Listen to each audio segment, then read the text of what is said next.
never truly lost. Hey guys, Mossy here, and welcome back to the third episode of Tree Tales, the show/podcast where I talk about all things Ivern, League of Legends, esports, etc. I'm sorry I haven't been able to put out an episode in a while. I haven't been able to get to editing. I was actually on vacation for the last week here, so I'm back. I'm ready to get to it. I do have some big news actually. We're going to start streaming over on Twitch, twitch.tv/MossyElder, and it'll be Monday, Wednesday, Friday, sometime Saturday and the weekend depending on my schedule, and it'll be starting at 8 p.m. Pacific time on each of those days. So come join the stream, talk about things Ivern, and help us on our quest for 50 followers. That would be great.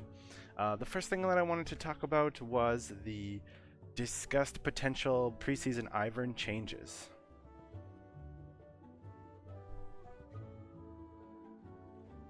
But first, since I'm convinced that nobody actually knows how Ivern works, and I'm sure you don't, and if you're new here and you want to learn a little bit more about Ivern, let's jump into his abilities real quick.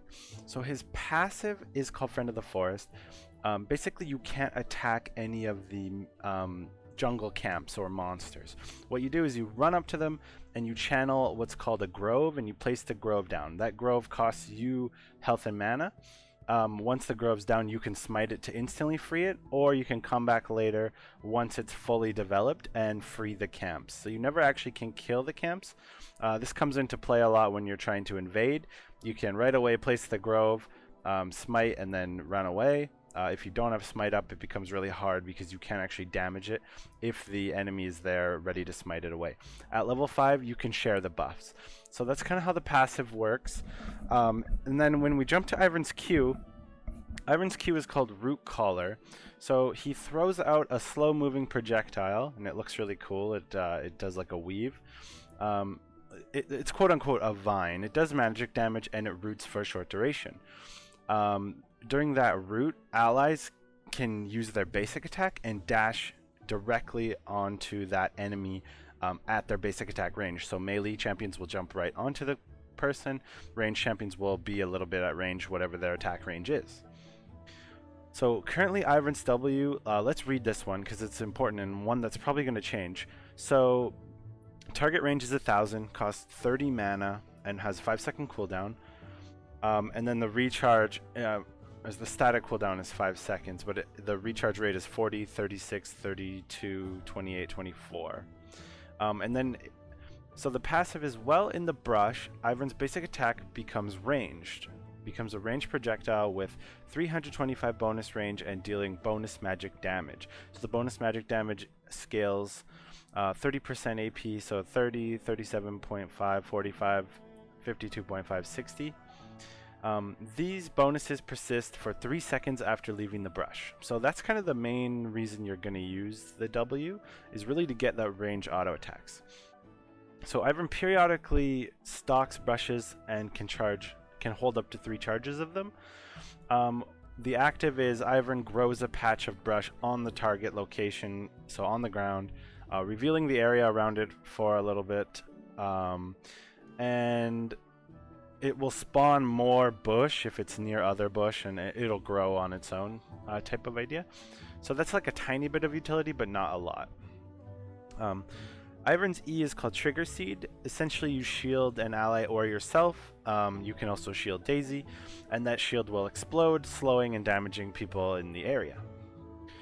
And then obviously, Ivern's R is Daisy. So you summon your Sentinel friend Daisy, who remains on the field for 60 seconds and is controllable, kind of like you would control Annie, Tibbers, or something like that. So while Daisy's active, Daisy can be told by pressing the R key again where to go. You can get her to follow you. You can put the Trigger Seed shield on there. And yeah, so that's kind of how Daisy works. You manually control Daisy. If Daisy hits someone 3 times in a row, she'll knock them up. So that's kind of cool. Okay, so let's jump into the proposed changes that were put forward by Blake Smith, or Squad 5 LOL. Obviously, we don't want to flame his ideas too much. We just want to give our thoughts on them. So, Here's his Twitter post. He said, testing out some changes for Ivern, aiming to potentially put in for preseason. Not guaranteed to ship or anything. Want to do some QOL, so quality of life or accessibility focused improvements. Thoughts from Ivern players. So let's see what he says here. So Ivern is now always ranged. Managing the melee range swap is one of the hardest parts of Ivern to deal with. With most of the time Ivern is empowered anyway, with the buff dropping off just being obnoxious. The goal at the time was to make Ivern care about the brush more, which I think this heavy-handedness was unnecessary. So he wants to make him always ranged. So when we're thinking about this, I think on the plus side you no longer have to rely on the bushes for ranged auto attacks, so that'll help you with things like proccing red buff, proccing glacial augment, and giving you more dueling power in the jungle, so that you don't have to always run away scared when you're getting invaded. You don't have to put a bush down all the time in lane ganks, because sometimes if the gank fails and then they re-engage, they're like hidden in the bush and you can't really see what they're trying to do, and that gets pretty awkward. So I think that's a nice quality of life buff. Yeah, so you also don't have that awkward situation when you're ganking and you're going for a kill and they have like a sliver of health, one more auto attack will do it, and then the buff just randomly like falls off you and you can't get the auto. Maybe you die to the turret chasing, or you run away and nothing comes of it, right? But on the negative side, what you have is it impacts closing out on champions using your Q. So when you have ranged autos, you're only going to jump as far as your range is for your auto attack when you hit the Q. So it's going to be really difficult to trigger seed yourself and jump to someone and land on top of them, because your auto attack range is larger than the trigger seed range. And so if they have any type of dashes or any type of they're faster than you or anything like that, you're not going to be able to get on top of that person, and makes chasing down really difficult. It also can affect your wall jump with your Q. So if you're in the jungle or something, if you don't quite make it over the wall, you're not going to get over the wall, and that might... I had it one time when I was trying to steal Baron, and I accidentally ran into the bush, and then I couldn't get over the wall because my auto range was too far. And then the last thing is it really simplifies the champion, so I don't really like that. Overall, we're going to give this change a B. If it was me, what I would like to see happen is we do have the ranged auto attacks, because I think that is really good for him. But there's a caveat where Ivern will be able to, when he hits a Q and jumps, he still flies as far as like a melee champion would, so that you can still get on top of people. I think that would be the quality of life buff that we'd really need to see. Okay, so now let's see the W. So what his proposed change was, W passive no longer increases Ivern's attack range. Obviously, it's just cleanup. Allies who enter Ivern's bush are now also granted Ivern's W bonus damage. So Ivern's brush right now are mostly neutral, with the primary benefits for Ivern's team being Ivern actually placing the brush and getting a brief flash of vision. So that little tiny ring of vision. We want to add in another element to make the brush more clearly beneficial to the team, such as a bonus effect. Such a bonus effect, I think, will make Ivern think more about the bush placement, as opposed to simply casting it on himself so he can get his extended attack range. So I love this change. This is definitely something that Ivern needs. With all these new champions, they're so bloated in their kits, and they have so much going on for them, and so Ivern's bush really does need some utility, because honestly the power creep is real and Ivern could use some love in that way.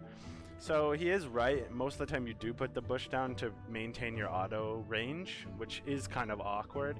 More utility is definitely great. So I love this change, this is really good, but I think it could be better. So if it would grant a mini Ardent Sensor buff to an AD carry or something like that, that would be really cool. If it would thematically add decaying movement speed buff to your allies, that would be really cool for some chase down. But the change that I think would be really awesome is if you put the bush down and it granted an Akali Shroud, like decaying Akali Shroud for maybe like 1 second, just to break up line of sight. That would be really, really good, because when people are comboing their abilities or auto-attacking or kiting you or things, if you have a low health enemy running away and you could put that W down on them to save them, to break off all true sight onto them, that would be really, really, really helpful, and I think that would be the utility that would be the most useful. And then the last change is that he wants to promote, or he wants to implement, is Daisy's no longer a controllable pet. Daisy is summoned in a location and will fight in that area for her entire duration. Focusing on the nearest champion she can find is a priority. Ivern can still cause Daisy to leap to a target with his Q and shield her. Microing Daisy has always been one of the most difficult parts of playing Ivern. We want to test if an uncontrollable version frees up mindshare and potentially allows us to put more power into either Daisy or other places in the kit. As a side note, Daisy has been completely rescripted, with her logic being much more simplified, hoping this will also reduce her bugginess. So for me, playing Daisy, or playing Ivern, the good Iverns versus the great Iverns is always Daisy management and working with that buggy kit. So it's kind of like in StarCraft Brood War when you're microing the best players are the ones who can micro using the clunky interface, right? And so this is kind of how I feel about Daisy. I hate this change. I think this would be terrible. Not being able to control Daisy and having Daisy as more of a zoning tool is not something that Ivern needs. Ivern needs Daisy to be able to 2v2 in the jungle past 6, to get that knockups, to be able to chase down people with Daisy, and to really pick who that wants to be. Because what you do is you put the E on Daisy, and then Daisy runs and slows them, and that enables her to get the knockup with the 3 autos. And that's something that's really important. Another thing with Daisy is you can check the Baron Pit safely, you can check the blue buff safely, you can check all these unwarded areas safely, and that type of utility is really important as well. So I think a stasis Daisy would really, I mean, these guys are way too much in their TFT bag right now, and they need to relax with that whole, like, this really feels like the element TFT character when you have the elemental buff, and I hate that. Terrible, terrible, terrible. So if I were to grade these changes, I would say the always range will get a B. There's a B from me. There's some pros, there's some cons. The bush change definitely gets an A+ out of me, and the R change gets a big F.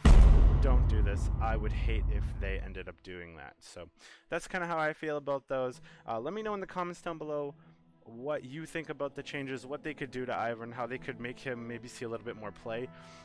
I don't think the play rate's really a problem though, because he is a niche pick, and a lot of people want to play those characters with high damage, right? It's only those more supportive type personalities who want to play a more supportive jungler, and there's nothing wrong with that. They have their niche roles, they have where they fit in, and they have a different playstyle, and I think the game, to survive, really needs to have all of those really unique playstyles. So those are my thoughts on the changes that were proposed for the preseason. Obviously, those changes are nowhere near going through, but I thought I'd give my 2 cents on them anyway. So I hope you enjoyed it. That's going to be it today. This one went a little long. The next video we're going to be doing, looking at a couple of skins and different things like that. So be sure to hit that like button, hit that subscribe button if you're interested in anything Ivern or League of Legends, and I'll be doing my best to get the content out to you as quick as I can.